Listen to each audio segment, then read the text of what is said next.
रात के लगभग 12 बजे हैं और देखे गाजीपुर बॉर्डर का नज़ारा। राकेश टिकैत जी पहुँचे हैं सीधे गुजरात से और उनके इंतज़ार में किसान यहाँ पर अभी भी तैयार थे और इंतज़ार कर रहे थे कि उनसे गुजरात का हाल पूछा जाए। और लगभग 12 बजे का समय है, अगला दिन होने वाला है और टिकैत साहब लगातार 2 दिन से गुजरात के तूफ़ानी दौरे पर थे और उसके बाद पहुंचे हैं दिल्ली और कल जाएंगे हापुड़ और हापुड़ के बाद जाएंगे हिमाचल। तो इस तरह का जो एक लंबा संघर्ष और बहुत कठिन परिश्रम किसान मूवमेंट में सब नेता कर रहे हैं। तो बड़ी दिलचस्प बात लोग इस तरह से जानना चाहते थे कि टिकैत साहब के जिस तरह से बयान आए, एक बयान आया कि गुजरात के किसान को आज़ाद कराना है, दूसरा बयान आया कि ज़मीन बचानी है तो आंदोलन में शामिल होना पड़ेगा। सवाल ये भी उठता है कि क्या आंदोलन में शामिल होने पर भी पाबंदी है गुजरात में। और तीसरी एक बड़ी बात कही गुजरात के अंदर से जो काफ़ी ट्विटर पे भी ट्रेंड हुई कि ट्रिपल टी, यानी कि अब जो है युवाओं को एक हिदायत भी दी गई कल टिकैत साहब के द्वारा कि भाई आपको ट्रैक्टर और ट्विटर पे सक्रिय होना पड़ेगा, यानी कि सवारी के लिए ट्रैक्टर और बात कहने के लिए ट्विटर का आप इस्तेमाल करें। ये भी एक बात थी। दूसरी एक बात वहीं से आई कि स्वदेशी का राग अलापने वाली पार्टी और स्वदेशी के नाम पे सरकार बनाने वाली पार्टी आज विदेशी कंपनियों के मोह में ऐसे चंगुल में कैसे फंस जाती हैं। तो अब रात बहुत हो चुकी है, बहुत सारे लोग, आपका आभार कि आप करीब 900 लोग अभी टिकैत साहब को लाइव देख रहे हैं और आपसे उम्मीद है कि यही ऐसे ही इस काफिले को आगे बढ़ाते रहें। तो बहुत लंबा समय नहीं, 2 मिनट के लिए टिकैत साहब से जानना चाहेंगे कि आखिर गुजरात में क्या देखा। गुजरात में तो हालात ख़राब हैं। गुजरात तो लगता तो ये है कि हमारे देश का हिस्सा है, लेकिन ऐसा नहीं है। गुजरात तो ऐसा हो रहा है जैसे कोरिया का और किंग जोंग वहाँ का बादशाह हो। वहाँ लोग बोल नहीं सकते।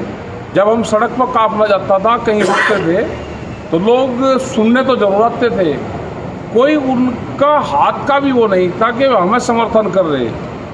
उनसे जब पूछा जाता था अलग से उनकी जो वो करी तो उन्होंने कहा कि अगर हमने हाथ उठा दिया तो हम जेलों में जाएंगे। तो इतनी बड़ी दहशत गुजरात में है। और 60 गांव की ज़मीन वहाँ पे एक लिए भी वो रिलायंस को दी। वहाँ पे आम होता है उस ज़मीन में पैदा, और आम की खेती करने के लिए 60 गांव की ज़मीन रिलायंस को दे दी। अभी कुछ गांवों की ज़मीन वहाँ पे अडानी ग्रुप को दी जा रही। कोई सुनवाई नहीं है। कोर्ट में वे किसान गए, कोर्ट से वहाँ से जीते, हाई कोर्ट से सुप्रीम कोर्ट में आए, और जजों का हाल आप देखोगे। जिस जज ने फैसला उनके खिलाफ दिया, वे जब डबल बेंच में गए तो वही जब डबल बेंच में था, और जब ट्रिपल बेंच में गए तो वही जब ट्रिपल बेंच में था। तो पूर्ण रूप से उनके खिलाफ फैसले जा रहे हैं। तो ये हालात देश के हो गए हैं। पूरी ज़मीनें जाएंगी गुजरात की, और गुजरात में एक दहशत का पूरा माहौल है। अगर कोई आना चाहता था तो आबू रोड वहाँ से राजस्थान में पड़ती है। गुजरात के लोग बगैर झंडे के, बगैर उसके अगर दिल्ली आ रहे हैं तो वे आबू रोड से ट्रेन पकड़ते थे, वहाँ से बसें पकड़कर जब वे दिल्ली आए यहाँ पे। वही हालात वहाँ पर जाके देखिए। गुजरात पूर्ण रूप से पाबंद है। गुजरात तो पूरा ही गुजरात को आज़ाद करवाना पड़ेगा। ये हालात वहाँ पे है। वहाँ का मजदूर आज़ाद नहीं, वहाँ का जो किसान है वो दहशत में पूर्ण रूप से है। आलू भिजवाया वहाँ के किसान ने। आलू का रेट 2 से 3 रुपया किलो है। जब वो आलू कोल्ड स्टोर में कंपनी के वहाँ चले जाएगा तो वो आलू 40 रुपये किलो होगा। तो ये हालात पूरे देश भर के हैं। और गुजरात तो पूर्ण रूप से स्टेट एक किस्म से ख़त्म स्टेट हो चुका है। वहाँ पे बोलने की कोई आज़ादी नहीं है, वहाँ पे प्रदर्शन करने की आज़ादी नहीं है। वहाँ पे जब हम गए तो पूरी दुकानें बंद करवा दी गई, पूरे चौराहे बंद करवा कर रखे गए, और भीड़ को आने से पूर्ण रूप से रोका गया मीटिंग में। ये हालात गुजरात के हैं। तो गुजरात 2 बड़े नामों से जाना जाता है, गांधी का गुजरात और पटेल का गुजरात। और किसी भी बड़े आंदोलन की जो नींव है वो गुजरात से पड़ी। किसान आंदोलन की अगर बात करें तो 12 डोली से सरदार पटेल जी ने एक बड़ा आंदोलन, एक संघर्ष शुरू किया। महात्मा गांधी जी ने नमक सत्याग्रह किया और पूरे देश को और दुनिया में आज भी गांधी जो है सबके लिए एक प्रेरणा स्रोत हैं। और गांधी जी ने प्रेरणा दी कि हिंसात्मक रूप से आप जो है बड़ी से बड़ी ताकत के खिलाफ भी खड़े होकर लड़ सकते हैं। तो क्या आप दूसरे गांधी की आवश्यकता है गुजरात वहाँ में? पे गए हम, साबरमती आश्रम गए आज पहले सुबह ही।